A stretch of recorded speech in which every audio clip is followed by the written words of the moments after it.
तर समाज प्रबोधनपर कार्यक्रम राबवताना, ते उपक्रम राबवताना कधी काही विरोधक असतात किंवा टीका टिप्पणी करणारे लोक असतात, तर असे काही अनुभव आले का तुम्हाला? दगडूशेठच्या वतीने आपण विविध देखावे करत असतो, गणेशोत्सवामध्ये सजावटी करत असतो. त्या सजावटीमध्ये विविध भारतातल्या मंदिरांच्या प्रतिकृती आपण करत असतो, जेणेकरून आपल्या इथल्या लोकांना भारतीय संस्कृतीचा परिचय व्हावा. सर्वधर्म समभाव असं देखावा आम्ही एका वर्षी केला होता आणि तत्कालीन काही आपल्या मंडळींना ते रुचलं नाही. विशेषतः आनंद दिघे साहेब ठाण्यावरनं आले होते आणि त्या देखाव्याविषयी त्यांची नकारात्मक भूमिका होती. आमचे तात्यासाहेब गोडसे, आमचे सगळे विश्वस्त दिघे साहेब, अशी एक मीटिंग झाली. ती जवळजवळ 4 ते 6 तास चालली. त्याच्यामध्ये ट्रस्टची भूमिका त्यांना सांगितली गेली आणि ती भूमिका त्यांना पटली, कारण गणपती बाप्पा हा सर्वसमावेशक आहे. वेगवेगळे सर्व समाजातले लोक सहभागी होत असतात, हे या उत्सवाचं वैशिष्ट्य आहे.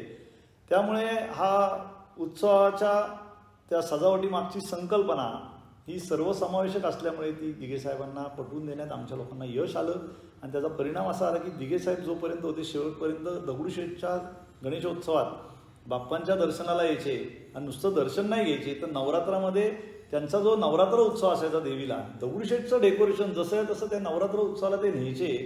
ही एक अतिशय वेगळी टर्निंग पॉईंट असणारी एक घटना आहे. काही समाजवादी वृत्तीचे लोक असतात, त्यांना देव मान्य नसतो. आपलं कुठलंच म्हणणं नाही आहे, कारण गणपती बाप्पा हा सर्वसमावेशक आहे. ससून हॉस्पिटलमध्ये आमचा जो आत्ता उपक्रम सुरू आहे, 3000 पेशंटला रोज जेवण दिलं जातं, दोन्ही वेळचं चहा नाश्ता. सर्व धर्माच्या लोक तो प्रसाद म्हणून त्या ठिकाणचे पेशंट ग्रहण करतात. त्यामागे कुठलीही दुसरी भावना नाही. समाजवादी लोकांना, देव न मानणाऱ्यांना आमचा तो उपक्रम पटतो, कारण शेवटी त्या लोकांमधला देव आम्ही बघतो आणि त्याच्यापर्यंत बाप्पांचा हा प्रसाद पोहोचवतो. त्यांची भावना वेगळी जरी असली तरी शेवटी समाजातल्या घटकाला त्याचा उपयोग होतोय, त्याचं जीवनमान उंचावतोय, त्याला मदत होती. या भावनेतनं ते देखील ते स्वीकारतात. विरोधी मतं ही असणं स्वाभाविक आहे, कारण ते एक चांगल्यापणाचं पण लक्षण आपण स्वीकारलं पाहिजे. कारण जर चांगला माणूस देवाने निर्माण केला आहे चांगल्या विचारांचा, तर वाईट विचारांचा माणूसही देवानेच निर्माण केला आहे.